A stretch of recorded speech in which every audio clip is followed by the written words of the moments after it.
like Chivalacticas. I still can't get over that. I like not one of those guys is in the selección. Not not one of them.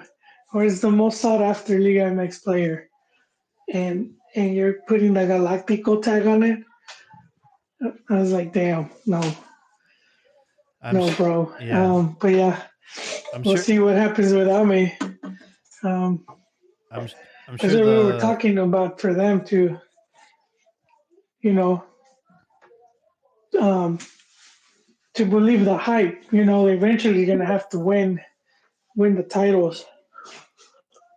yeah, I'm sure the press tonight will be talking shit, but Hello. we do have Marcos joining us. Hello, Marcos, welcome to the show. Oh, hey guys, how's it going? what's up, dude? I just want to chime in. I don't know if you can hear me clearly, but Yeah, we can hear you. I could. okay. Yeah, I just want to chime in. I mean, honestly, as an America fan, I was watching the game, and I mean, you can't really. I can't say like jinx it, but I mean, it's a tough game. Pachuca's really been consistent. They have a really good like starting lineup, and I mean, they're in semifinals for a reason. I knew it was going to be a tough game, and I don't really see it the tie as a negative result. Although we were at home, we should have maybe got a lead, but I mean it's a semifinal. There's two games to this, and I'm pretty confident America is going to get the result away. I mean it's obviously going to be close, but I look forward to an America in the final. Oh wow. Yeah, I mean, I appreciate that perspective. I just think like it was pretty underwhelming to see the kind of support America got tonight at that Jaime seems stadium. to have stepped off. Uh, no, yeah, they are. They're still one of the favorites. My thing with me is Pachuca seems to have their number sometimes. Is that sort of like that? There's always that one team that can ruin your day. Oh, sorry, I was on mute. No, I was just saying how Hey, it would- it was it's trucking. pretty underwhelming to see the lack of support that the fans did for a semifinal Champions League match. I understand that it's during the week, so maybe it's a little bit more complicated to get there to the stadium, but based on that and based on their performance tonight, this is not a team that looks like they want to And win. they saving money for the final, Jaime. You gotta. I agree with that as well. I think they're. I mean, you have to. America needs to win it all. That's the mentality we always kind of have to go with. And honestly, when it comes to like these final games, Liguilla, we're in semifinals already. You have to kind of balance it out. You can't throw all your eggs into one basket. I think the coach is doing a really good job of rotating the team. We have a lot of talent, luckily in the bench, and I think it's the right move. It's the right move to rotate the players. I think a lot of the players are having a great tournament, and I mean, you obviously after the loss with Pumas, I mean, you can't. It's really hard to keep consistency, especially when it's not a long tournament. It's a strategic tournament. That means you have to kind of play to get to the Liguilla and actually like play well in the Liguilla in order to get to the final at least, you know. So I think the coach is playing the right moves right now. Obviously, you always want to win, but you have to play smart. The loss against Pumas means nothing. They're still number one. That means they're still in Liguilla, a good Liguilla spot. And I think the course is going straight. I think we just have to play game by game. For sure. Maybe Jardín is I don't know, trying to save the squad for Puebla on Friday. I know that's a short schedule there. You had a game on Saturday, then you have a game today. Now you have another I'm game on Friday. That's 3 games in less than a week. exactly right. I mean, that's a lot of fatigue. I mean, Puebla is it's just like a bye week. I mean, come on. I mean, everybody's expecting them to lose to win. I mean, they're not a big threat. I mean, it's the last game. Even if America loses, I mean they're still locked in for that first bye if my numbers are accurate. Yeah, I think you are. America has 32 points, and I think the top 4 teams get first round bye. As of right now, that's America with 32, Toluca with 32, Cruz Azul with 30, and Monterrey with 29. Exactly. Yeah, I'm just really interested in the competition. Going back on the Liguilla note, I saw a stat earlier this week that the top maybe 8 or 9 teams are only separated by like 6 points, which is Yeah. pretty impressive. So I'm kind of looking forward to the last matchups and to see who's gonna play who, Liguilla or the play-in. Back in my day, the last fixture used to be played all at the same time, and it was absolute Oh yeah, chaos. I loved it. I miss those days, I you know? loved it. It avoided any kind of, match fixing or, I think it was a great way to end the regular season in high dramatic fashion. Sometimes team fighting for descenso, trying to stay above water, and then magically getting into the playoffs at the same time. It was wild times. Yeah. Yeah, do you know why they got rid of that? I don't know when they got rid of that, but I remember. No? Why? I mean, like, why? Like, what?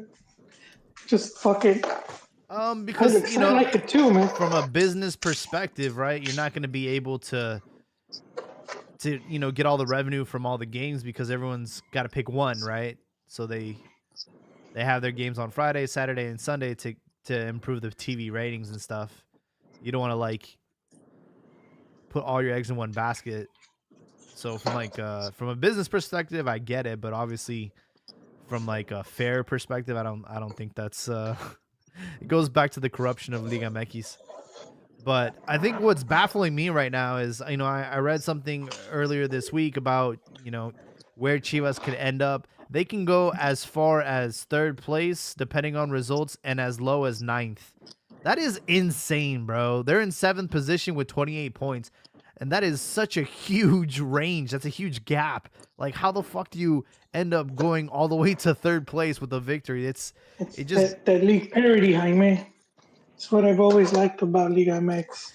Despite the impressive season America has had, they have 32 points. They only have 4 more than Chivas, bro. That's a win and a draw, dude. That could have been any fucking game. It's crazy how tight everything is.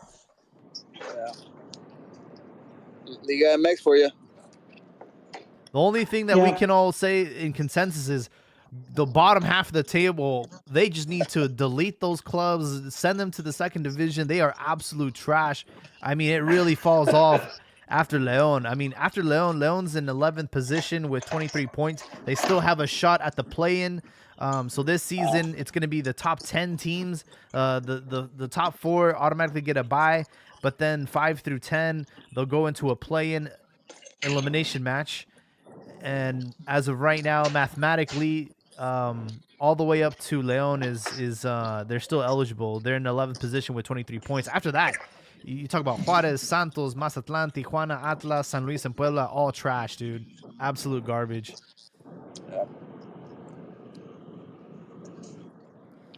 There needs to be more consequences. There needs to be more at stake for sucking, dude.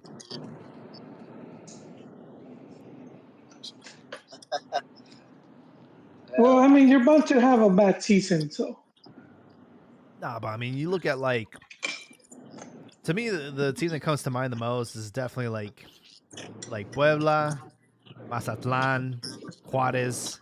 I think those teams have just been very, very bad for a long time. And a lot of the things is also like, for example, I remember Puebla had a good season about two years ago, and I mean they just get picked off.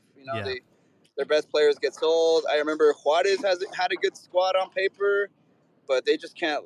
They have that like small team mentality, can't put it together. I mean, in Mazatlán, all those guys are just like more or less about the same. Yeah.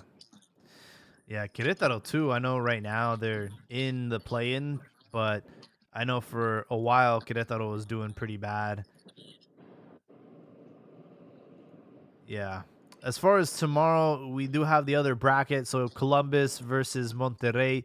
And I just found out that, if Columbus upsets Monterrey, they would get home. I mean, they'd get home field advantage. Makes no sense. The final would take place in the States, and it's a one-off final. There's no two legs.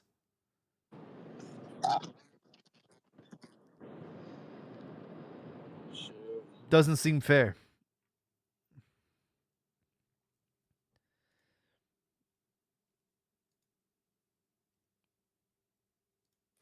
It's going off of the rankings though, right?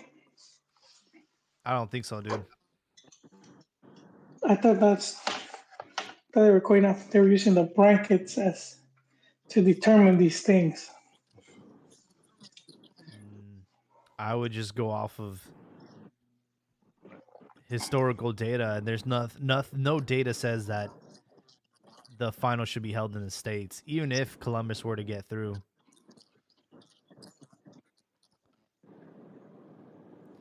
I don't know. It seems unfair.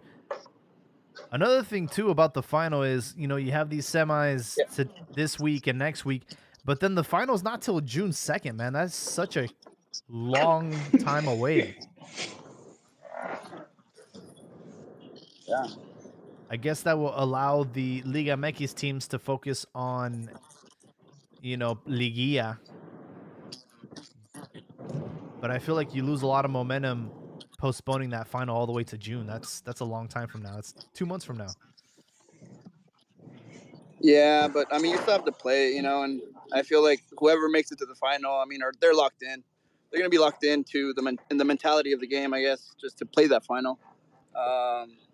I don't really see Columbus going through, though. I mean, it's a long shot. It would be really unfair if they did, and that would be the case if they had the final in Columbus. That's ridiculous. Yeah, I mean, they got through on PKs and denied everyone a Regio semifinal Clásico. And Monterrey, man, there's just something about them, man. I just feel like they always end up finding some way to screw things up. And even though, yeah, they should be the favorites for this matchup, I mean, it happened to Tigres, right? Yeah. Yeah, but Tigres has proven a small team. I know Monterrey has a lot more credentials when it comes to the CONCACAF. That's true. Champions League. Yeah, that's absolutely true. Yeah, but anyways, gentlemen, thank you for having me off. I just wanted to put my 2 cents in about America. I will let you know that I'm a big fan. You guys do a great job, and it's good listening to you. Hey, man, thank you for joining us tonight. We appreciate your hot take. Also, by the way, there was a guy a few pods ago mentioning about he was like in the top percentage of Spotify listener. I have my stat, and I'm 4%. So, Ricardo, you better watch out. I'm coming for you.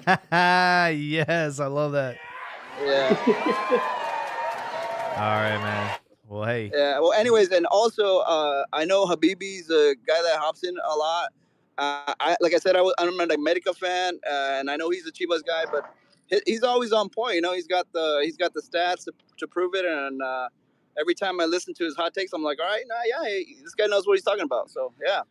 We'll make sure that message gets delivered to him. He's also a rabid gambler, so that's probably why he has to do his homework.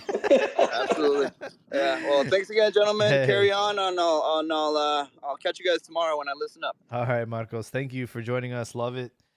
Of course, from the fans and our listeners, anyone that's wanting to step in, feel free to request to speak. We're on Twitter and, of course, on YouTube Live right now.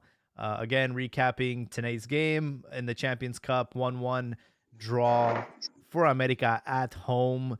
A little underwhelming on the attendance and the performance of the team. Are they gassed? I know Joel, you mentioned they're coming off of a defeat to Pumas. That's a big upset. Yeah.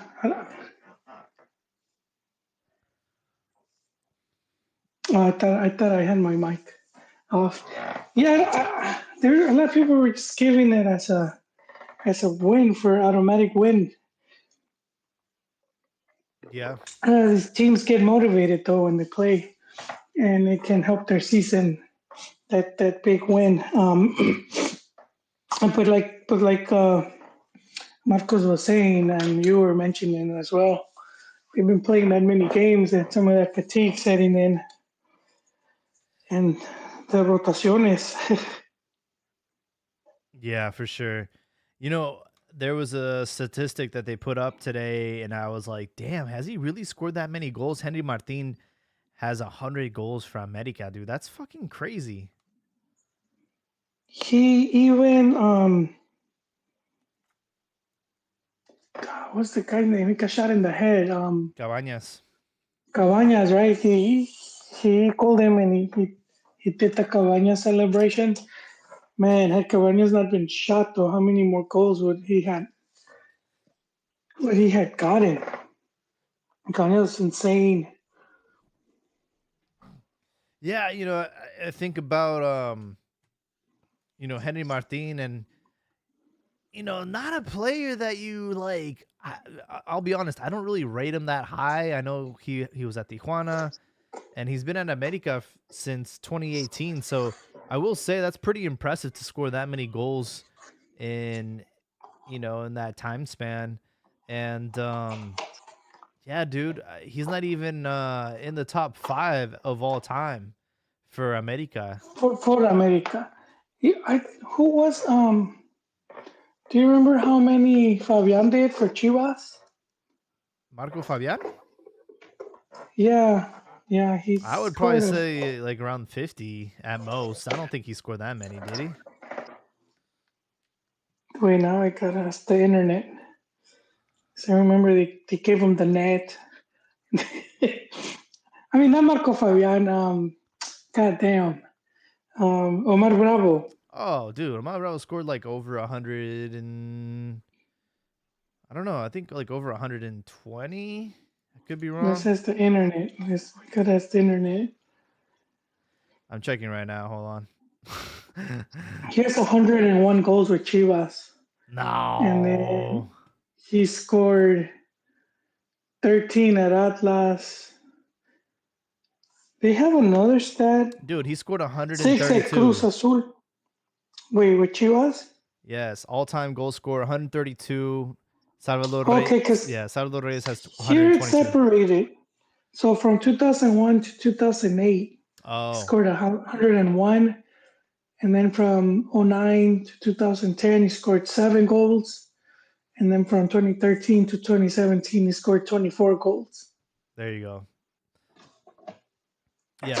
But he played so many years. Who knows how many more Martin would have had it? But Martin's like, that's pretty much it. There really hasn't been that many like Mexican strikers. Like at one point, you had all these guys competing with each other. Mm-hmm. Hermosillo, Pelaez, Aguinho, Luis Garcia, Luis Hernandez. You had all these guys. I know it's just Martin who It's you just kind of don't. yeah, it's just weird to be like, really? He's in the top 7? He's got 100 goals for America? It's like, man, time has flown by, man. It's like I really don't remember him having like such a remarkable like, you know, stint at America. Like I always think about his like stupid celebrations, but I'm like, has he really bagged 100 goals? Like I think about, I mean, because America's had, you know, to their credit, they've had so many like historical players. You know, they've had Bam Zamorano, they've had, you know, obviously Zague, Cuauhtémoc, Borja, Carlos Reynoso, Cabañas, Carlos Amorcillo. So they've had like so many players that you like to think that Henry Martin's in the, you know, number 7 of all time is it's kind of hard for me to like wrap my head around that. Who do you have the list of the other players? Yeah, so Saga is number 1, 188 goals. And then Cuauhtémoc's in second. Impresionante. Yeah. Cuau has 153. He's in second. Shit, dude, and he didn't. You know, they sent him all over the place. Yeah. He would have had more, yeah. I think Cuau also had like a couple stints with America, right? He was at America, got loaned out to Necaxa, Veracruz, yeah, Santos, right? Santos, Chicago. Yeah. Shit, dude. Octavo Vial, probably before my time. He has 152. And Jose Alves, I guess that's Saga's dad? Zaga's dad. He has Shit. 109. And then Enrique Borja has 104. Eduardo Palmer has 101. So Henry Martin will probably surpass him this season. Shit, he's gonna be number 6. He's gonna be number 6 and maybe get into the top 5. Enrique Borja is only 4 goals away, 5 goals away. So that's pretty crazy, dude. Yeah, that's pretty good. I have a question for you. This was asked on the subreddit, and it's been on my mind ever since I saw the question pop up. What is one player that like Chivas missed out on? I mean, it could be your favorite club, but for our example, like You just talked about him. that a player that was missed out on by your favorite club, and like who is that person for you? Is it Henry Martin? Yeah, they kind of lagged it. Henry Martin, Oribe Peralta, we all know that story. But I remember when Henry was at Tijuana, and you know, if you're Chivas, any striker that is doing good, they should automatically be on your radar. You should already be trying to win them over. So it doesn't seem like they've dropped the ball there. I think those two were like just the top of my head right away. Uh, Martin, and then who else can we say? Yeah, for me, Um, it was definitely missing out on Oribe Peralta. Like the fact that it came down to like 1 million, right? yeah, they should, Yeah. and they should have because he had the numbers, and it's like there's not that many players. And if you think, well, who they get instead of him, I can't even answer that. Um, who else, Jaime? That's two. We could probably do 10. Maybe put our heads to it. I would say this is kind of a different You know, scenario, but I think Chivas' biggest mistake was allowing Osvaldo Sanchez to leave after we won the title. I think that was a huge mistake. well, and you know, the way Nestor explains it, he says it was a mistake because they let go of fuck. He went to Toluca. What's the guy's name? Talavera. Talavera. Because he said, and he's right. Talavera was doing good, and the dude that was banging Vergara's wife, Michel. Michel, and Michel. Those two guys were really good. I mean, would you just let them rot in the bench? Because Salah's about to retire, and these guys are still pretty young. They weren't gonna want to stay. And he said, sell him like right after the World Cup because he's coming up with that hype, and so you make enough money. And they had those two guys, and then they had the under 15 guy. I forget his name because he never really went anywhere. But he was the goalkeeper for the 2005 under 17 champion. He was really tall, 6'5". Yeah, so they had. Was it Richard Sanchez? No. That's I forgot his name, dude. It was those what could have been. No, not something Sanchez. I just think for a long time after Osvaldo's departure, we had goalkeeper issues. We just couldn't have like a stable, character, leader Yeah. on the pitch. But Talavera, dude, he was for Toluca for years. You know? Yeah.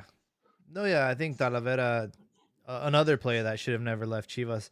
But I think like you come off of a championship, man, and it was like Osvaldo, dude, that was our fucking guy for so long. It's like you don't allow a legend like that to leave through the back door, you know? I think that was just like a huge oversight. And there's other goalkeepers. They made the mistake quite a few times, right? Like obviously we only had Corona for loan for Libertadores, but he also showed that he could have replaced Osvaldo Sanchez and Oh, yeah. and Cota. Like I know it was a loan, but we should have retained him as well. I mean, these are just like silly mistakes. We've struggled with goalkeepers since. Yeah, from what I remember with Tala was that the Cruz Azul just didn't want to sell him. I mean, Corona. They were just like, nah. And yeah, he was a big part of that club for years. I don't know. I want to know what you guys think in the chat or on Twitter. Name me. I'm not as high on Osvaldo as you are, Jaime. I get your reasoning, but I feel that it had more to do with not having Talavera than you know. I know some people might mention the goalkeeper. What the fuck was his name? Cota. But Pachuca didn't want to sell him. He was on loan, and they were asking for too much money, like exaggerated amount. Well, we sent Pocho Guzman to Pachuca for Cota, if I'm not mistaken. No. Well, he had gone on loan, so he was on loan, but they weren't gonna sell him. That's why people blame Nestor, but Nestor never sold him. He said that he told the Pachuca guys, if you want it, like I'll trade it for Chucky, but that's yeah, I'm not trying to sell this guy. So he was. Because I know moneda de cambio for Pizarro. Was it? Yeah, I just feel like we did. So Pizarro, they wanted 17 million, and it was like they paid 10 million, and then the 7 that Pachuca valued. Pocho. Pocho, dude, and Pocho went on to be just as good. He won. Yeah. He won like 2 championships with them. Yeah, we've done a lot of business with Grupo Pachuca, with like Guli Peña, Gallo. Gallo was the one player I felt they missed out on, like they messed up on because they let him go. Yeah. And then they did bring him back, but I felt he was just one of those clutch players. He shouldn't have never left. Yeah. No, but I think that championship we maxed out our credit card and we're like, all right, let's get all these players on loan and then we'll sell them after. We'll figure that shit out. And then he goes to Santos, or what was the team he goes? And he wins. He fucking wins. I'm like, that's like those talisman players, like Seedorf. Any team they go to, they end up fucking winning. Yeah, dude. I was like, no, I'm keeping them Lucky Charms, dude. That was Kingsley Coleman for a long time. Every team he went to, he won a title, except this season's the first season in his career that he's not going to win silverware. That's fucking crazy, dude. Yeah. And just have players like that. He's really good. I was a big fan of him from Brazil, from the Brazil World Cup. Yeah. Watching him play against Croatia, right there, midfield, going up against Rakitic and Modric. And I was like, that's not a gallito, dude. That's Don Gallo. That's the fucking rooster, dude. Give him a kid's name. I know, you put respect behind that name. I wonder what would have happened if Chapo hadn't gotten injured, man. Oh, fuck, dude. Yeah, it would have been a different World Cup for sure. Injured, and there was a player on number 10 for Chivas. His name was Onofre. I can't say it right. Onofre. going into the 70 World Cup. And he was regarded as Mexico's like top talent back then. Alberto Onofre? And there you go. And they were saying how they were building the World Cup team around him. So he was that good. He was that good. And they ran a training. It was like a week before or like days before the World Cup. Said 4 days. And they run. Man, you're fast, Jaime. let me tell my story, and then you tell me how off I am. And I think it was raining, but they ran a practice, and that's when I heard the story. One of the dudes was saying that they were telling the coach to just cancel it. It's too wet, whatever, blah blah. And he ran it anyways, and this guy gets injured, and I think his career was over from then. Like, I think he recovered, but I don't think he was ever able to get back to his level. But they were saying this guy had like the qualities of 3 players, dude. He was like a Kuma from Street Fighter. Like, he just had he could do the other player super moves. They were saying he had like Galindo, he could hit it good with both feet. He had passing and dribbling, goal. He's just a very complete player. Yeah, it says, 4 days prior to the World Cup, injured due to a collision accidentally with one of his teammates in training, fractured his tibia. And fuck. I have to wonder if that other dude went at him hard. And it says that he never recovered after that injury. He said that, he was going to be one of the biggest figures and one of the most promising players in Mexico. And he says that, or it says that he was replaced by Marcos Rivas El Mugrosito. And he ended up retiring. Damn, that's crazy. Yeah, dude. Shit happens, dude. Happens all the time in soccer, unfortunately.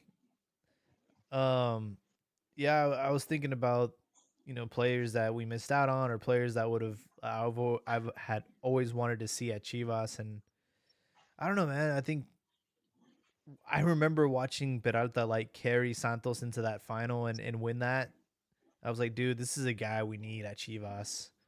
And I remember his spell for Libertadores, because we did loan him in from Rayados, and we didn't really utilize him that much back then. He wasn't really well known, but he would. I feel like he would have really he would have won us a championship for sure. He's just that kind of like clutch player. Yeah, he wasn't in his final form, Jaime. Yeah, it's like they kind of knew. They kind of like had a feeling for how good he could be because they brought him in. And then when it came time to pull the trigger, some decision, pretty sure we could dig it. We'll probably find out like who voted against that or ended up going over for someone else. And I think, that hurt the team. Yeah, I'm starting to have, I don't know, is it illusion with all these rumors coming in from Chivas? Sounds like they have secured a deal with Amazon Prime to be their, network of choice for all their home games. From my understanding, it's just in Mexico, but it's 20 million. Which is not, ain't nothing Chivas hasn't gotten before. They had so? That here. No, I don't. I know so. Jaime, you could look it up. One of the previous contracts they had with Telemundo, it was like a 5-year contract or 4 years, and it was like 80 million. So it was like 20 million each year. But then you had that was post-COVID. And then you had all that shit that happened with Telemundo gets acquired by, I said NBC, right? NBC Universal. Mm-hmm. and they put their money on EPL. And then Fox gets acquired by Disney, and Disney just gets the movie department, and he's like, all right, you could keep the news and the sports because they have ESPN and I think ABC. So they didn't give a shit about. But if you're Fox Sports, you don't have the same budget anymore. So you have all that shit going on, and it's funny how it ends up affecting Chivas, right? Because now it's like, oh shit, the the Telemundo now doesn't have money because these guys went ham on EPL, and then Fox doesn't have that much money either. So they got Dude, it says that they're set cut to it. it says they're set to become the highest paid side in Mexican soccer for broadcast rights. Yeah, but the 20 million is probably other stuff in there, promotions and whatnot. And you gotta think because of Holy Amazon. shit. Amazon, I mean, is it Amazon? It's Amazon Who? Prime, and they Amazon Prime. Well, yeah. here's the thing, because of the reach, right? So now sponsors, you could be like, if before you were charging them $5, now you could be like, nah, bitch, we're on Amazon Prime. It's $10 now to advertise. Hopefully they get rid of that NASCAR shirt. She was looking pretty bad. But that's where they do get way more money, even for the stadium. The naming rights. So yeah, having a good, because that's what fucked up Chivas. You had all this shit that happened in the U.S. and at the same time, Chivas was trying to separate from Televisa. They do that Chivas TV bullshit, which that's what it was because they weren't even prepared for it. But it fucked them over because in Mexico with Televisa, they were on open air TV. So Chivas had 11 million viewers per game. So if you have 11 million viewers, dude, then you could charge more money for any type of sponsorship because that's how many people are seeing you on a weekly. And once they're doing their streaming shit, and then they can't get any other contracts, and then in Mexico they end up being in like 5 different televisoras, but that's not the same because it's not 11 million anymore. It's like 2 million here, 3 million there. It's all gutted. So depends who's watching where. It's not the same. You're not having the same pool.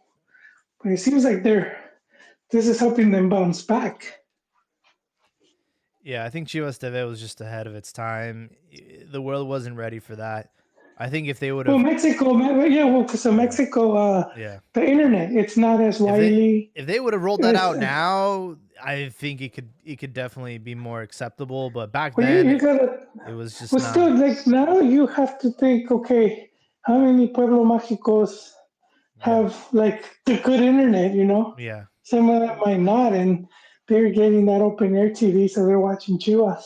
I think that's where the club fucked up because that's a good chunk of your fan base. You're going to the outskirts in these really small towns in the middle of nowhere, Mm-hmm. and some little kids watching Chivas, dude, and you took that away from them. Yeah, but They're everyone's more got a likely fucking to see a smartphone Man nowadays, City dude. game. Yeah, but it's not the same, dude. It's not. You're just sitting on your phone. Not the same that you Sunday morning, you turn on the TV, you're eating your cereal and watching the game. That's how it used to be in Univision. Yeah. Yes, sir. 10 a.m. Sunday mornings. Yeah. Yeah. But my whole point, Joel, is like, look, you're getting 20 million from Amazon for broadcasting rights in Mexico. You have another 20 million from Telemundo for the U.S. rights. Bro, that's 40 million plus. We saw some leaks of Chivas's kit for next season. It looks like a fucking NASCAR jersey. So there is no excuse. We got money to spend on refuerzos, bro. I want to buy everybody. I need me a Irving Lozano. I need me a new goalkeeper. I need me a couple midfielders, bro. I need Carlos Vela. Come Chivas needs on, to pay bro. It's bills, like right? we got money now. We gotta fucking spend. No, well, you know what I'm saying, because I don't know it. And then Amazon again, that's internet, so I don't know how much reach they're gonna have in Mex.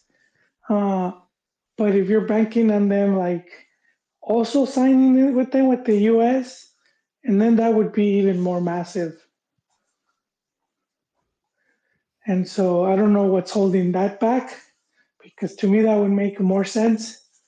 If they secure the rights, maybe they're just waiting for that contract to expire and then to put it here. So Amazon has that money. They could sink, what they said, $1 billion on Rings of Power. Yeah. You could, which nobody watches. Yeah, you can, for a fraction of that cost, dude. You get Chivas.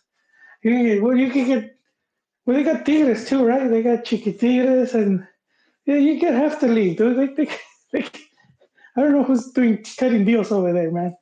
But Yeah, I agree. I think they're gonna like it's Chivas is gonna be their trial run. It's like, hey, let's take the biggest club in Mexico and see how we do. And then there's also a rumor that it's not just gonna be Chivas; it's gonna be another team but they potentially. did get. I think Tigres also I think it's announced. Do you mean Tigres, on right? the third Yeah. one? No, Tigres announced it already. Which is funny because someone has said that it was not Tigres.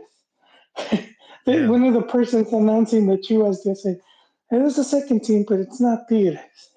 And then Tigres, 2 days later, it's like, unless I fell for a meme, Jaime, I'm pretty sure I saw Tigres. I'm going to go to their official account. I don't think it's been official yet, but Oh, I think I got trolled.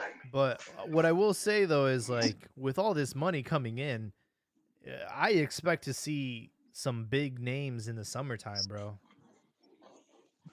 I expect one name. Chucky. And I think, yeah, I think that might be number one, but I wouldn't be sad if they end up with Orbelin. Really? It just makes sense, you know. He's still in Europe. Doesn't seem like he's gonna get an offer from like a better league. So Hmm. you got that off your list. You got to play over there. And you come back home to daddy. Come come win, lift some silverware and make a name for yourself here. Cause he's what, he's like 28 or something. Anyway, the time he gets EU passport, is like already gonna be retiring his ass. Orbelin is he's 28. Yeah. Yeah, I think from all these deals coming in, and again looking at the jersey with all those logos and sponsors on the front, I expect them to not only get Chucky but to get Orbelin, maybe a Raul Oh Jimenez, man, bro. I mean, who knows, bro? those two would be insane. I think they could pull one off. I don't know too, because wages. I'm thinking wages, not so much the transfer fee, but it's the wages. So once you add the wages of those two, and you have to total it for 4 years, that's a lot of money. I just, yeah, way more than the 20 they just got from um, for that one season. And then you have to think about the other players that you have there, and then they're gonna want improved wages. Hmm. So yeah, it's well, I Yeah. mean, two. Let me see. Orbelin, you could probably get him at 2.5. So then, I mean, I'm better, man. That's 8, 9. What's that be like 10 million for 4 years? Just on wages, and then Chucky, I'm guessing he would go for more. Uh, Yeah. Probably like at the 4 million mark. I'm just throwing numbers there. That would be 16 just on his wages alone. And you combine the two, that's 26.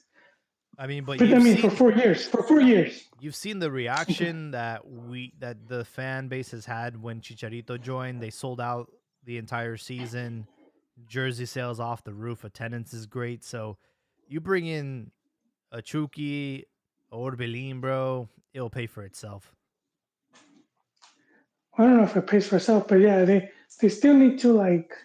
And it does seem like they've had things in order now, where the team's competitive. So that would be the other thing, just having the team competitive, where they're winning. They're winning. They're winning. Well, I mean, are competing to win tournaments. Yeah, I'm still also wrapping my head around a stat, which is that you know Baunovic's best season was 27 points, and Gago has already done 28 with a game at hand, so with one more game to go. And I'm like, I don't know how, dude, because I still don't see this team in better form than Pau had them, but on paper they've surpassed his performance, which is crazy.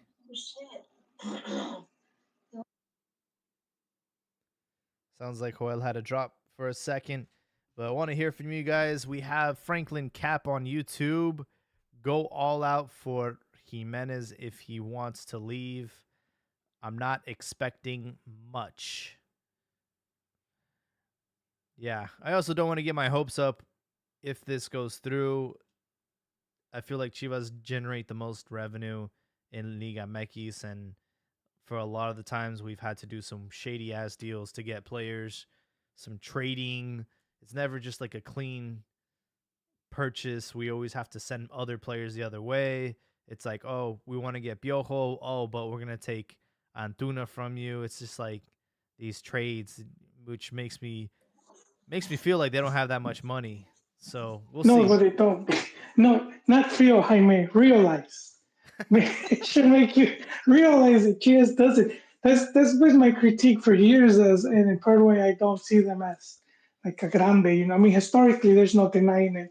Historically, yeah, they're a grande. But like currently, popularity wise, they are, and they kind of do have the stadium. To me, is what threw them off. They should have never gotten that stadium. I'm pretty sure that's a lot of money down the drain. Just the location, everything.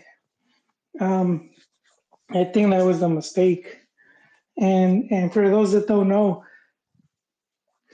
a big reason they did the stadium, it wasn't so that Chivas could have their own stadium. It was because Vergara was trying to create the JVC.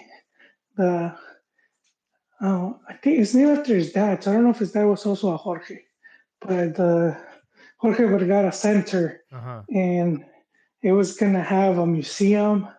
It was gonna have like a shopping mall, hotels. It was gonna be like, yeah, the works, dude. And nothing ever got built, just the stadium. And they couldn't even get like the government or the city to improve the roads. I hear it's a shit show going into the stadium. So it's all of that. So who knows? Maybe 20 years down the line, if there's any construction or whatever down there, and it would solve a lot of issues for them. But since they built the stadium till now, I do feel it's been a bit of a headache. I'm glad they're getting to host the World Cup. It gives some prestige to the stadium. Absolutely. But for all but I think about it this way, Jaime. How much money have they sunk into that, into building it and doing all that? And I think, dude, how many sick ass teams would you have had? Like when they had the team with the one we were just talking about, with Gallito and all those guys that went with Matias. They would have been able to hold on to that team for like 3-4 years, and they would have won some more silverware. They would have won at least the Leagues Cup or something. They would have won something else. That team was really good. I mean, I don't But I instead, don't blame Vergara for, building something of his own. Chivas oh are a no, big no, yeah, club and deserve their own stadium. And I'm sure oh they do, yeah. they made their money with all the events they do throughout the year, concerts and whatnot. So, I don't think they have, dude. Honestly, I don't think they have. I don't think they recovered. It's a brutal, mm, it's a brutal hit anyway. It's a brutal, for it's a brutal sure. hit to their pockets. Yeah, I'm not sure. I think it's like always a good thing to have stadiums, new Mexican stadiums, because you know Oh yeah, yeah. you look at Azteca, man, that thing's a fucking dump. It's just I think it got worse when they tried to cater to the American audience to get NFL games there, and it's just like it lost all of its intimidation, all Mystique. of the Yeah. culture and historical. It just doesn't feel like the same stadium anymore. And they downsized it. There's like less capacity now, so I don't know, man. I just feel like they're supposed to be doing all these renovations and they haven't done shit. They obviously they're still using it, so I don't know what it's gonna look like in time for the World Cup. But I'm sure they'll have it ready. yeah, yeah, I'm sure they will. I want to go It's over some of the results from last week real quick, starting with the teams that I feel play each other every single Friday. Mazatlan Juarez. Juarez won the game 2-0. Both of those teams will not be playing in the play-in.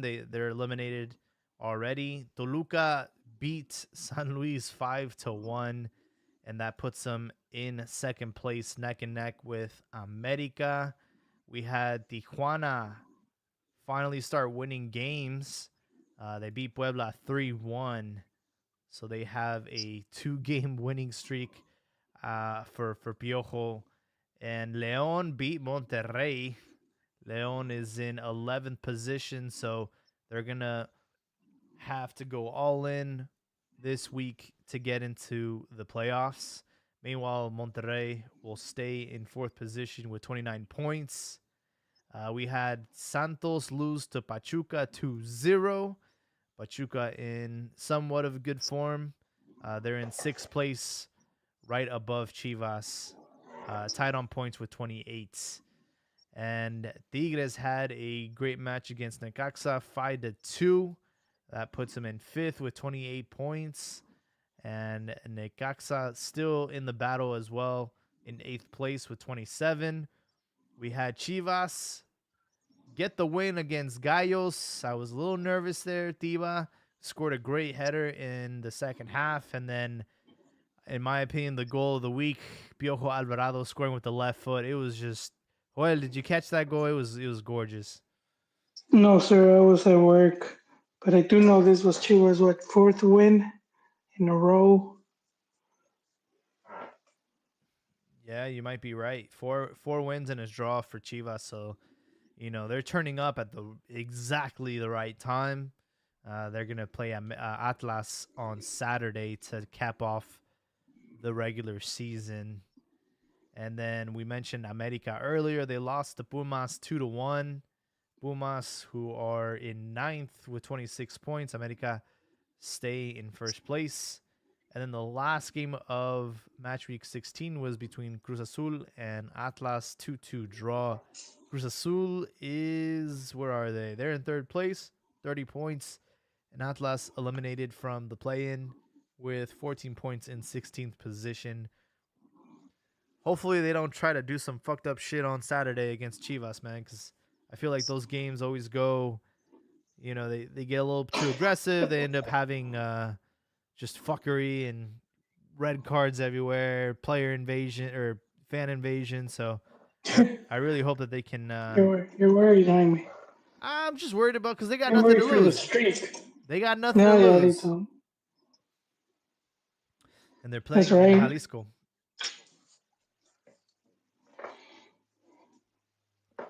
That's right, dude. And if they could do something to save their season, it'll be fucking up Chivas season. They want to give something to their fans to gloat about. Yeah. Marcos left a comment. It's crazy. A Mexican player reaching 100 goals in Liga MX. That is unheard of in recent memory. If he was a foreign player, Yeah. they would have already built him a statue.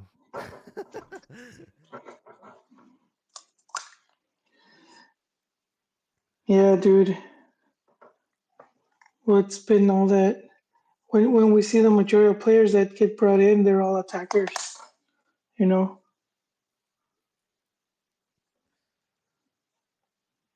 It's kind of crazy. It's like, where would you rank Henry Martin all-time America? And like, by just going off of facts, you got to put him in the top 10 and right now in the top 7 all-time goal scorer, but he'll probably be within the top 5 before his career ends at America. And I remember he recently went on a podcast saying that he was on his way out. Like he was not doing well and they were looking at selling him, and that he was looking. And I think that's when like Chivas came in to try and buy him, and then what's his name went down. Roger Someone Martinez. got injured. Roger Martinez got injured, and then the rest is history. He got a second chance at America. I feel like a lot of players wouldn't have that mentality though. They would have, they would have left. Yeah, and that's the thing to keep in mind, the player mentality. You see a lot of players that could be doing better, but they crash because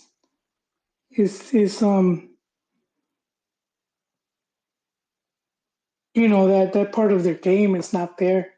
I'll say Boff was one of those. For as talented as he was, he just lacked like more discipline.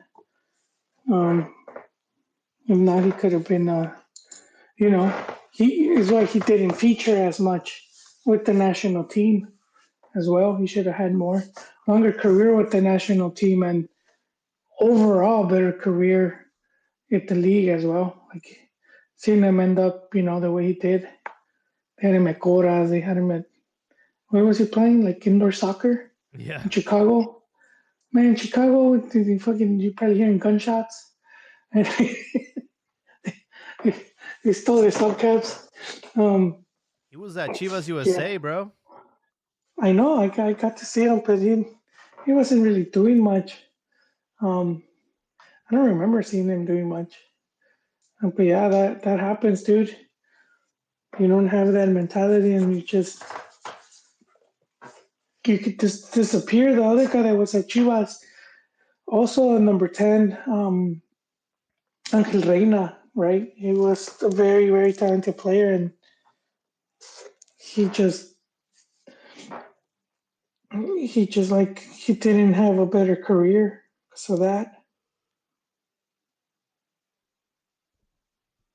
I remember Bofo went to a final, if I'm not mistaken. Bofo went to a lot of finals. Went to a final with Tecos, Morelia, Pachuca, and Chivas. Yes. And I think it was 2 finals with Morelia, if I'm not mistaken. Because I think they lost 2 in a row. They did. Consecutive seasons. Okay. They had Navia, I think. Yep. Chileno. Yep. Yeah. All right. And yeah, he wins it with Pachuca. I think Ruse was the coach. And they had gotten into it. I think he wasn't really playing him as much towards the end, but I think he puts him in and he scored. I think he scored one of the winning goals. I'm just going off from memory, Mijaime. I could be wrong. This is trust me, bro. No, it's not even trust me, bro. I'm just trying to remember. But yeah, he wins it with Pachuca, and then he comes to Chivas, and yeah, he wins. It was to me that was like a very special win because there was Toluca, and Toluca had Chivas number for a long time, especially Cardoso's Toluca. Oh yeah. And yeah, this was towards the end of their dominance, but they were still a strong team. They were Oh yeah. and then they were at home, dude. Hmm. And so for Chivas to beat them in their own home Yeah. and to lift that title was like giant middle finger. It was like it's like finally, dude. Finally. Yeah, to beat a team like that. Um, so that was a good. I enjoyed it more than the when was it 90 when they beat when they was it when 90 I'm thinking somewhere in the 90s they beat Toros Nesa, which was kind of sad at the same time. 97. 97. Okay, I wanted to say 95 for some reason. I really love that Toros Nesa team, dude, and I still wanted them to lose, but just not just that. That was like a 5-0, I think. 5-0 with Gusano Napoles scoring 4 goals. Um, and crazy Gusano ends up playing in Colombian soccer. But I was not expecting that, dude. I was expecting like a hard fought match, and she was just fucking washed him. It just gave him a beatdown, dude. And just man, they yeah, at Toronesa is like they showed up drunk and naked to Diddy's house, man. There was like no, there's no He coming said back from Diddy's that, dude. house gotta stay relevant. Wow. I was, I was trying to say, yeah, because dude, 5-0, man. No, dude, this team was. If you guys, some of you younger guys, never got to see Toros Nesa, go to YouTube, Toros Nesa goals. You see some beautiful stuff, man. And yeah, like kind of said, it was '97, dude. They were playing like that since I think '95. I don't remember. It was short lived, but it was beautiful. But that Toros Nesa was something else. They had Turco and Piojo, the coach, Pony. but he was still a player. Yeah, they had Pablo Larios Iwasaki. He had been Mexico's goalkeeper in '86 while playing in second division. So and Campos lists him as like that's his idol. He's talked about it. Um, so you can see how good he was. And Iwasaki, he's Mexican, but his family came from Japan. The fuck? So yeah, dude, who's the one that was like, wait, Iwasaki? His name sounds like a motorcycle. But he was good, dude. He was a really good player to watch play. And who else do we have? No mames. I'm thinking who else did Nessa have? They had Lusenhof, goddamn Nazi sounding name. They had uh, some Brazilian, De Melo. Um, Bebeto? he came at the end. And he was like, by that point, Nessa wasn't as. I don't even think Ojitos was there anymore. But Nessa's the magic was with Turco and Nielsen. huh? They had a Brazilian named Demelo, I think. Nenny. Nemi. Yeah, I'm because dude, man, we're talking like '97. Dude. That was like a lot of Yeah. years ago. A Germán lot of years ago. Naranjo. Yeah, he was really good. No, not Abundis. I mean, with Toluca. Because then Mesa goes to Toluca, and the magic continued. And so then that was a big reason they took Mesa to the national team because they're thinking he's gonna get them playing like he had Toluca Mm. and um and Toros Mesa, and then the opposite happened. It was the worst of Mexico, dude. When people talk about the worst Mexico night, is go. Do you even gotta go see them? Just go watch. Just get a list of the results. It was horrible. Yeah, it was. I feel bad for Ojitos because it's like it was like fucked up, Hmm. Um, but it was also fucked up to get rid of La Puente. Like this dude he had been on fire. Like, and you get rid of that coach. over a Gold Cup. It never made sense, you know. It's the politics of like when we think, oh, why can't Mexico get past that fourth game, you know? I think he would have had a good chance of doing that with that coach with La Puente. Yeah, dude, they had squad, dude. Yeah. Yeah, that's one. And La Volpe has talked about it like those years, and he said it was easier to build a team. I guess the way that the league has evolved, and it seems like more difficult now. It's like very political, um, you know. Yeah, absolutely. It's a lot more shady business going on, if I think so. Yeah, I'm looking at this league table, man. It's tight. I mean, one victory, 1 point that can again set you up for third place or all the way down to ninth. I, see, Jaime, that's why I think Liguilla's not needed. I would think Liga MX, as even as these teams are, this would be like all those teams fighting for the league championship. You know, for the championship at the end of the season, you would see a very tight race. Like we wouldn't see what happens like in La Liga with Real Madrid with like a what is it, maybe 8 point lead over second place, but like 30 points over the rest. You know, you're not really seeing the two-horse race. You're gonna see like 4 or 5 teams. Just I would say every now and then you'll have a team that will get a bit of a lead, but I don't think it will be every season. It will be every other season that we will see that. Yeah, I mean, if it came down to the last game of the season, if we were in a traditional format and all the games were played at the same time, I mean, you have 4 teams that could potentially win the championship. So that would have been crazy, going to the last fixture and like not knowing if you're gonna win the championship. I've been on the losing end of that with Manchester United. They finished on points with Man City, but Man City scored a goal and they ended up winning the league. Damn, Yeah, it was crazy. brutal. Yeah, I remember that's in like brutal. in the in the Dutch league, there was like I think like three or four teams that could have been champion, and it came down to the last fixture. It was like chaos, absolute chaos. Yeah, that's dope, dude. It makes it special too. Yeah, I don't. Yeah, it can be fun, but no, I would prefer this at the end of the season, and whoever wins, you're the champion.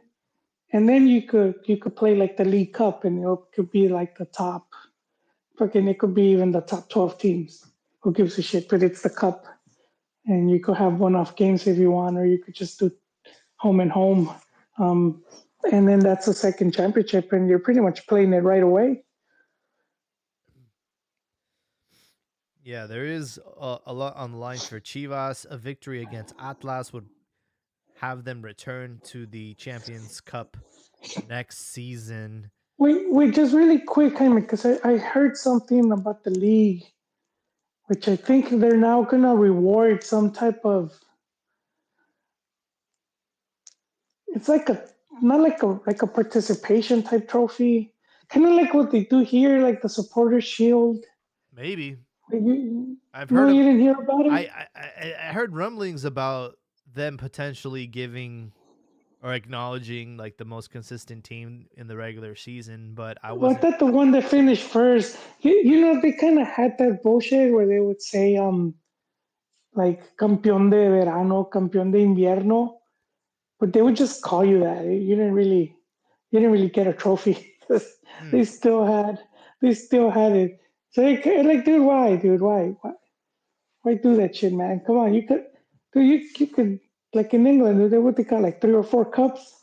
You do the same thing in Mexico. yeah, As long as, I think if you're serious about these tournaments, the clubs will take him serious, and then so will the fans. But if you're constantly disrespecting your own cups, like Copa MX, and then like suspending it or not playing it, or shit like that, then yeah, people would, then they don't take it serious.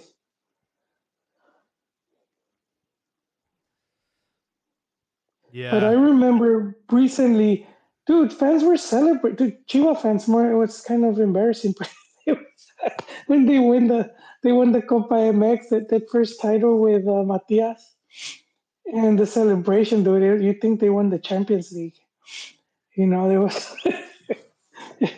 But it's. I mean, it's funny to me, but it's good. It was Yeah. really is good. Hmm. And you saw other teams also like celebrating it, and you would think the league would be like, "Oh shit, we might have something here. Let's find a way to you know beef this up and make it more important." And no, they just fucking like I put it in remember the back of the net. we lost one to Querétaro, and Volpi was the goalkeeper, and that was like a big deal for Querétaro to win that. Oh yeah, that was with Busen. That was their first. That's their only official uh, championship they have, like first division championship. They've never won a league. And nope, nope. They did get to the final, right? Oh, They I didn't didn't know that. with Ronaldinho.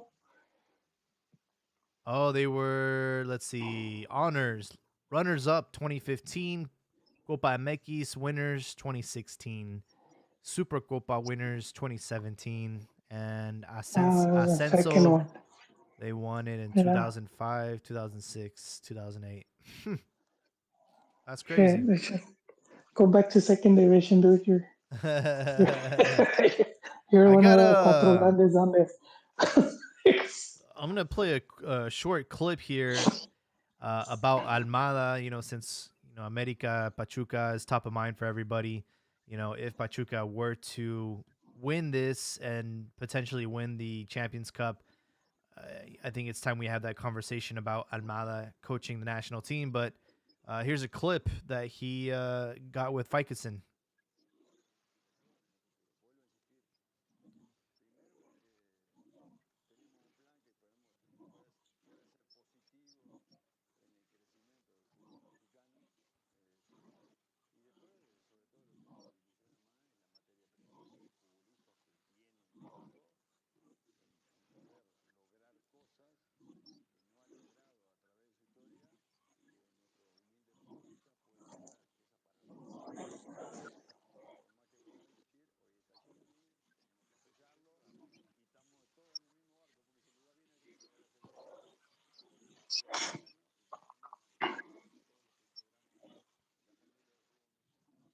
So there you go. Him going on record saying that he would love to coach the national team. He wants to respect Jimmy's process. But I mean, this is the guy we should have picked over Coca. And it's a shame that things went with the way they did, because I feel like the national team would be in better shape with Yeah, Almada. I agree, but I do think I don't. I think Coca would have had. I think Coca would have done a good job as well. I'm not saying better. Sorry to say, but I do feel he got sabotaged hard, dude, by everyone. And I do think they make the bed, for him.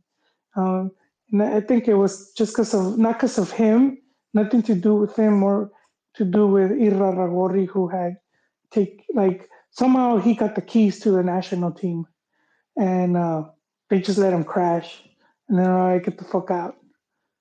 Because and you see it the way they did everything. He comes in, and they do this whole commission, you know, where they have like the Hall of Justice, and they got like all these, y- they got like the meeting of the minds. They have The a meeting of the Maori minds. and who who was they had? They had like four owners or five, and they were all gonna consult. And dude, the five families, like, and they, they don't, dude, they didn't consult him for shit. Then they say, "All right, this is the coach." and you know, and you had a Pachuca guy calling them out on the bullshit, and he was like, well, it's you know, he kind of said why he don't want to be part of it because it's like it's you know it's just all show, and just just just that alone was already getting off of the wrong, you know, getting off on the wrong foot with the national team. Just all of that was just a shit show, and you know you put him there and shit goes wrong with the game against the U.S. and that was it. That's all they need. That's it. Ciao. Yeah, and then they boot him off, and then the other dude comes in and gets rid of the commission, and then it's like, then they didn't seem to know what to do. They put Jimmy, you know, as a bombero, and he wins, which is big. And then it's like, well, you know, like what now, dude? What now? I do feel they dropped the box with Bielsa there. They could Yep. I think there's a good possibility of bringing that dude. I don't buy all that bullshit that he wanted to have the selección train at the Tuso Institute and that he wanted like that's just a bunch of bullshit, dude, to build more fields. Like you really think Uruguay was gonna be able to do all of that shit? Fuck no, man. I don't know. That's just the media, you know, always putting that fake news. I do think I don't know if it's a given because maybe if you're Bielsa and you're like, all right, who you have better possibilities of winning with, and so you'll go with Uruguay. It's, but then at the same time, it's also like what he could do with Max. You know, he could just live off of royalties for a long ass time. Um, like I mean, he still, you know, gets a lot of credit for what he did in like 195 with Atlas, and then they didn't win shit. and and so I do think had he come to Max, he would have chosen Max, and he would have just had like just even got into that fifth game. I think that dude could have lived off of that. Yeah. It's just collecting, just collecting royalty checks. And what I mean by royalty checks is just like, you know, going to give a speech or do some consultation Yep. or whatever bullshit. Um, and yeah, that happens, dude. They love doing that You shit get in the Max. keys to the city and everything. Yeah, pretty much, dude. He would have just gone and like give a conference on youth development or whatever. Here's your fat check. You show up on whatever talk show for like for you know how they'll bring in you know like they brought what's his face Bianchi for I don't know if it was Televisa or TV Azteca, but they brought him to be part of the crew for the World Cup. I mean, you know, he would get a lot of shit like that. There was a rumor at the time that he was going to coach Chivas back when he had Boca, right? Oh no, that who Bianchi? Oh Yeah. yeah, that was not a rumor. That was a possibility. They did meet with him. Yeah, um, that was the whole best coach in the world meme because that's what Vergara said. It's like I'm bringing the best coach in the world, and he arguably was because he won the Libertadores with Copa, and then he won the Intercontinental with you know I don't know if I'm saying the name right, but it was the Libertadores champion versus the UEFA, the Champions League champion, and they will play in Tokyo. And he had that cup too, man. Mm-hmm. I think he had like two. I think he had like two of those, man. We had two or three. This dude just, you know, he wouldn't miss. But Jaime, I don't think people remember. A lot of his victories came through penalties. Is that right? Yeah, dude. So they would say that in Argentina, they would say that Bianchi had God's phone number on speed dial, just be asking for miracles during the PKs. But yeah, that was a thing. Yeah. So then he met with him, and Vergara meets with Bianchi. I don't know what happens. I actually don't know. No one's really talked about it, or at least I've heard anything about it. But they end up with Yayo de la Torre, who is Nestor de la Torre's cousin. Mm. Um, and so then that was kind of fucked up because the media latched on to best coach in the world, and people were calling him that. So it's kind of, and it's he wasn't ideal because they were trying to they were working with youth by that point. They had Chivas had been working youth before Vergara came in. They started working the youth from the Promotora days. So they had already had years working with youth, and then they brought in Hans to beef that up. And but even before Hans, so this was before Hans, um, he came in and he just didn't want to use a lot of the youth. He wouldn't. He just kept sending them back. Damn. He just said, "Yeah, I don't want none of this shit." Um, You weren't kidding about Carlos Bianchi. He won back-to-back Copa Libertadores in 2000 and 2001 in penalties. And yeah, one of them was against the Cruz Azul. And then the Intercontinental Cup that you mentioned also won two of them, one of them on PKs. he won one with Vélez Sarsfield, right? I Yeah, think he they won who they Libertadores. beat. Wait, with Vélez Sarsfield, do they beat Milan They or beat no, Milan. it was an Italian team? Okay, and but then Boca, I don't remember who they played though. To be honest, They played um, Madrid what's it? Okay, Madrid. Damn, in did they beat Madrid? They beat Madrid in 2000, Oh shit! Oh, fuck. and then they beat Milan again in 2003 PKs. Dude, those were sick teams, but I mean, this was a bit before Yeah. the Euro teams were getting yoked up. They were still strong, but they weren't taking all the fucking talent. And it's not just them taking the talent, but even the mid and lower teams started out having more money and just fucking pillaging South America for all its resources.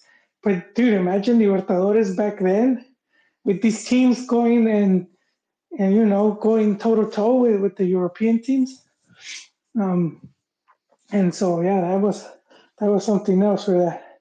I'm gonna make Ronnie cry if I keep talking about Live. Uh, yeah, dude. I don't know if any Chivas if we've been good with Liguilla, winning a bunch of games on PK. And he would have had Osvaldo. I don't know how good he was in PKs though, but yeah, he didn't. He didn't. I don't think he did that good after that. He had his gold run right there, his good run, and then he just kind of seemed to have disappeared. Yeah, after Boca, he coached Atletico Madrid for a very short time in 2005 to 2006. And then after that, he coached Boca for another season in 2013. So huge gap there, and he hasn't coached since. Yeah, when you return and if people are expecting the second coming, and it didn't happen. That's crazy, man. Why did so many great coaches come from Argentina? Is it just because they're so obsessed with soccer? Yeah, and also their whole like their program for coaching license. It's really good, and and and also so you have to coach pretty much every division from Oh, the okay. youth all the way up, and then you get your license.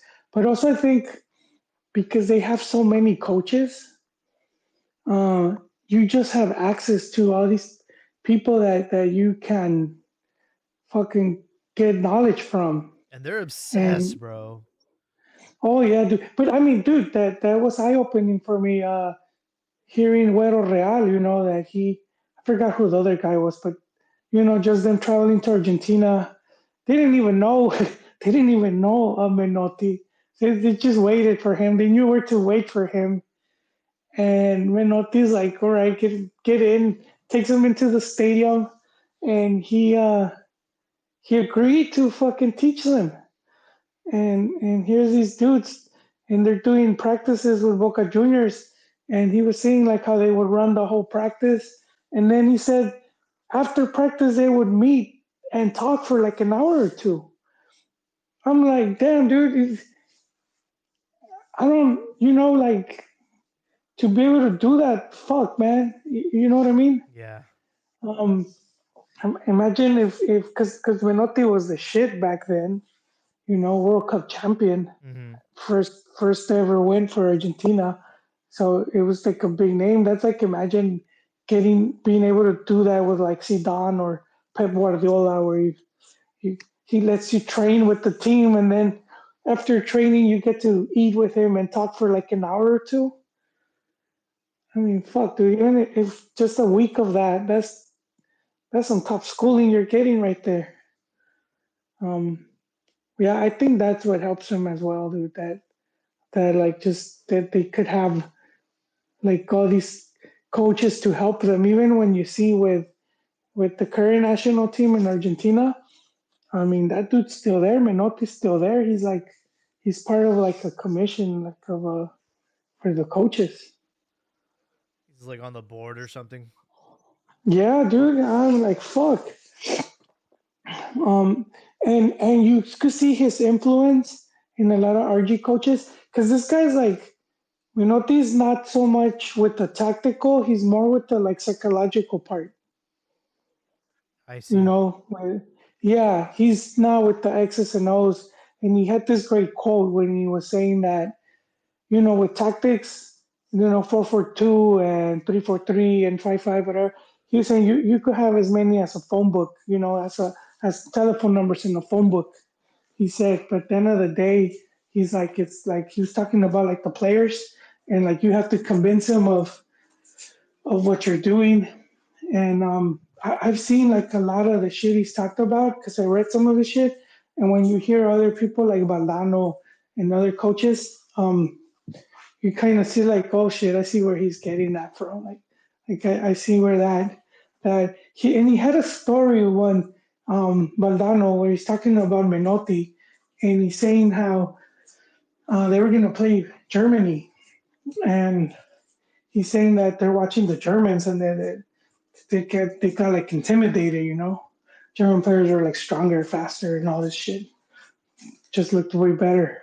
Hmm. And then Menotti was like, whatever, dude, and the players looked scared, and he's like, what are like what are you guys scared about? He's like, he was telling them like, you guys come from like the hood, like those dudes wouldn't last a day from where you guys come from, and that's already like building them up like mentally. And it's giving them something like putting an edge in them already. Who was it? Claudio Suarez, and I can't remember exactly what he said, but he even talked about that. Like, and Menotti wasn't in Mex that long. He must have been like a year, maybe. I don't think he was there more than 2 years. When he was coach of Mexico. It was 1991 to 1992. Yeah, 1 year. So just not that many games. But some of the players that were in the squad, they would still talk about like just what they learned from him. So he was more like on the philosophical man. He's just putting game on you, and that's dude. In soccer it does play a big role. It's like as far as like what as we talked earlier, just that mentality that you're gonna have going into a match. Yeah, I think that is where we need to definitely develop is the mentality, the psychological part of the game.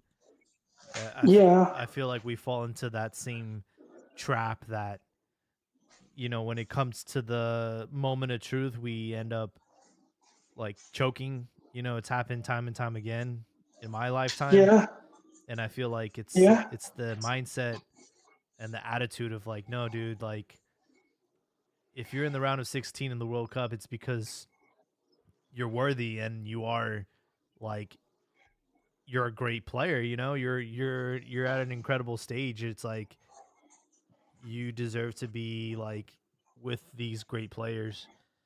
And you know, we saw it in the World Cup, the most recent one, right? We saw some upsets. We saw Morocco end up in places that they shouldn't have been, and it's just like yeah, I feel like you know, sometimes all it takes is just like a strong a strong chemistry like with the players, the yeah, coach, and the mindset, dude, the attitude. It's like, dude, we got nothing to lose. yeah. And it's like they forget, like the Mexicans forget, because it's like Mexico has beaten. They've beaten Argentina. They've beaten Brazil. They've beaten France. They've beaten Germany. Those are all World Cup champions. So I mean, you have what it takes to beat these teams, Hmm. And I think they let the media get to their head, and the media will build up the other teams. Oh, this they play here, they play there, Yeah. like what they do with the U.S., dude. Or you know how they make the U.S. like into this giant. It's the media like sucking their dick because they're all playing Europe and they're playing in these teams. And it's like, yeah, but they haven't won shit, right? Like nothing that matters, like a Gold Cup or what is it called, leagues, Nations League or whatever. Uh-huh. That ain't shit. I mean, Yeah, it ain't win shit. something outside, win something out of the region. If they win Copa America, then yeah, I'll hand it to you, man. I'll get on my knees. But until they do something like that, yeah, I'm not joining that circle jerk. But you see it, and I was listening to Rafa Ramos. He was talking about this was going into that game, Which one? the recent game, US Mex. Yeah, the Nations League. Yeah, for the final, he was talking. I think it was after the final. Hmm. He made a really great point, and he said that the U.S. player, you don't have to motivate them when they go against the U.S. I don't know, they're already motivated. And he's like, when you The see against the Mexico. U.S. the U.S. yeah, the U.S. player, it's like you They don't can need motivation to play against Mexico. no, Oh. no, because they're already like they want it, like they want it that bad. Like it's Mm, like you know what I mean. They look forward to that match. I see. Yeah, and so he's like, and for many years, even when they've beaten Mexico, they've beaten Mex with not as talented a team, with like less talented squad. Uh-huh. Um, but they've always had, and that's more of the mentality, at least going into that match. And he says, and then you could see the difference when you hear the Mex players, and it's like, this dude got a great point, and and I, for me, a big reason for that is again the media because they built this match and made it more than it really is. Uh, and so then there's all this added pressure. And like we've said it here before, the U.S. could lose, and the next day it's like no one gave a shit. It's not gonna, it's not gonna make the newspaper, and talk show hosts aren't gonna be talking about it, and it's, you know what I mean. Fans are gonna be complaining for years.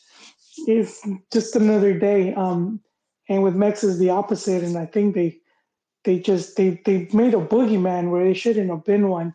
So now players go into this match with all this added pressure, and like we were saying, the mentality tends to lack with Mexico. Do you It comes and do you it think comes there's and goes, dude. you think they're taking it serious out there? Because like I look at Yeah, I do. these players after the game and they don't look as defeated. Well, yeah, I don't. They're ready to No, take selfies and go shopping.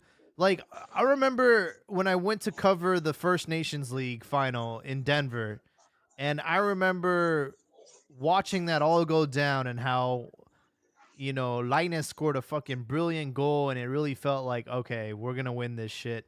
And then what ended up happening, and Mexico losing.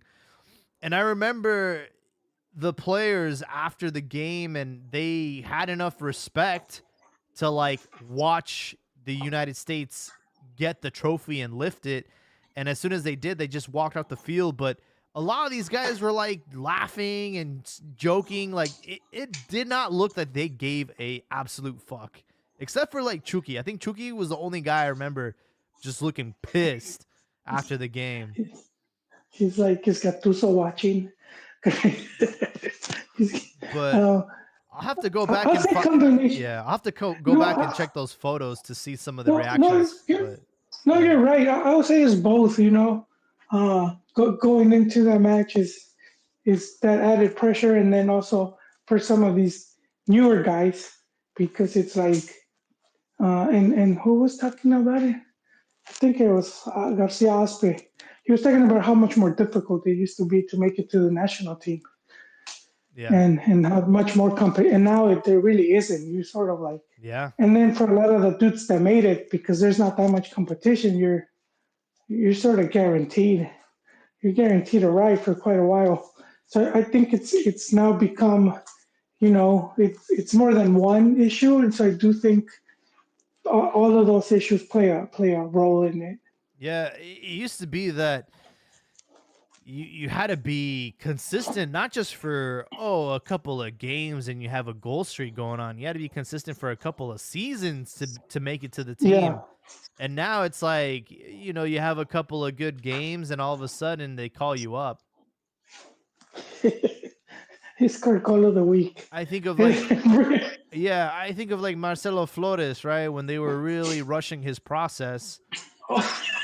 Those are the fans, dude. And I'm like, bro, this dude's like he has yet to play in a first division like professional match. Yeah, he's under 23. And they're over here like, oh my God, we need to make sure that he makes the World Cup roster. I'm like, are you fucking kidding me, dude? Yeah, I remember what you said about what Martino must have been thinking. Yeah. They're like asking him to call him up. Like, he's like, really? You guys wanted to leave. You guys are fucking like frothing over this guy, dude. We shit out 10 of these a minute in Argentina. Like he seems to kick it up though. These past weeks though, did he score a hat trick recently? He scored a hat trick against Necaxa. There you go. Did he get rid of his dreadlocks or whatever cornrows? Or maybe that's what's doing the job. But I'm glad he's doing good. He's coming in finally. Yeah, I think everybody criticized him for that move, like him giving up his process in Europe and going to Mexico. But I think it worked out. Do what they would have been doing over there, bench, being loaned to a fucking fourth division team or whatever. Fuck that, dude. I'd rather be playing first division and winning actual games and being like a star player. I agree. I mean, I think it worked out. He's still young, and if that opportunity arises, and sure, he could then leave again if he wants to. But I mean, look at what happened with Linus. Sort of his career just went backwards. Yeah. Yep. We have Jaime, what's up? I has to get going, man. Yes, that's totally fine. We can wrap up tonight's episode. You have any hot takes? Not so much.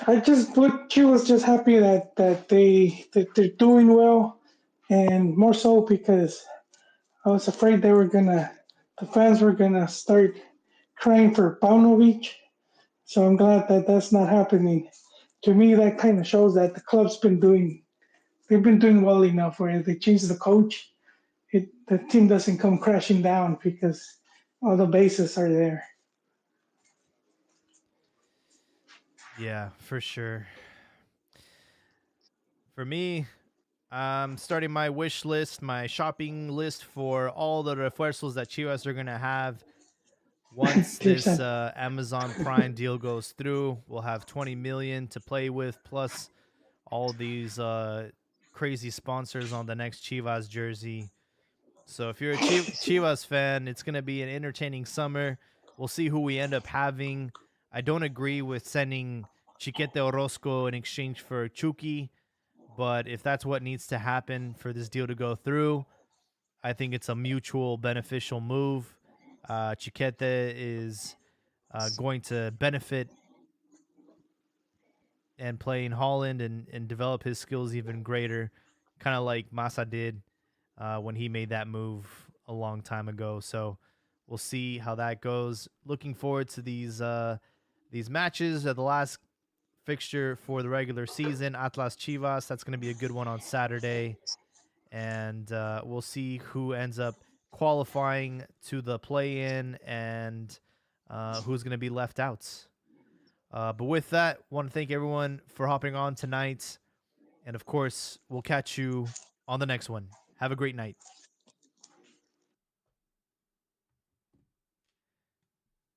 Bye, YouTube. Thank you, Franklin. Thank you, Isa, for joining us tonight.